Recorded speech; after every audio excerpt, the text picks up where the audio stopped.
With a desired lettering, typography or drawing ready, I tap the layer to create a mask. Select both and create a group for organizational purposes. Then make sure the mask layer is selected. Choose a solid, in my case round brush without streamline. Choose a black color and then I draw over the whole lettering in this case to mask it out essentially. It's a non-destructive way of erasing what we have painted. And essentially mask out everything to the beginning from where I want to start, like the first piece of line I want to start with.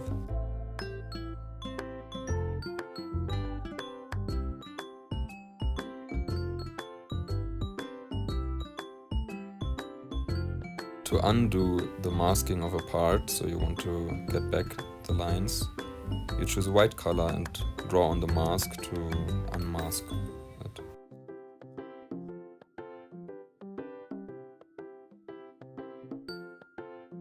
Then I duplicate the whole group and make sure the topmost layer mask is selected, and then use white again to unmask what we previously have masked out to reveal more of the lines. And then essentially I repeat this process, duplicating the group. And it depends on how you want your animation to look like, how fluid or fast or slow.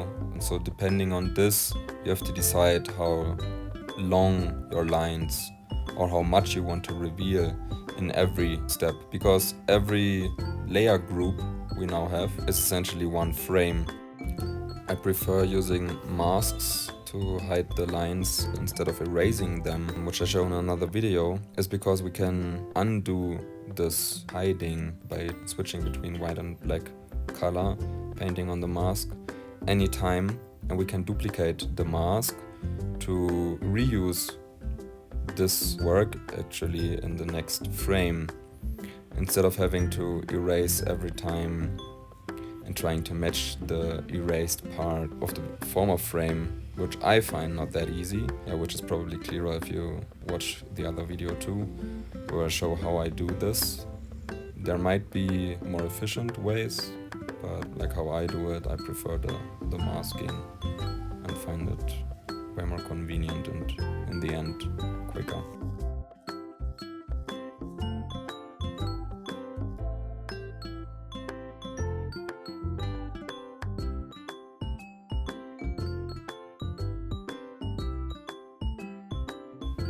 Then enable the animation assist in the canvas menu on the top left in the branch, and reduce the frames per second in the animation settings to 8 for now, and see how this looks. Not that bad.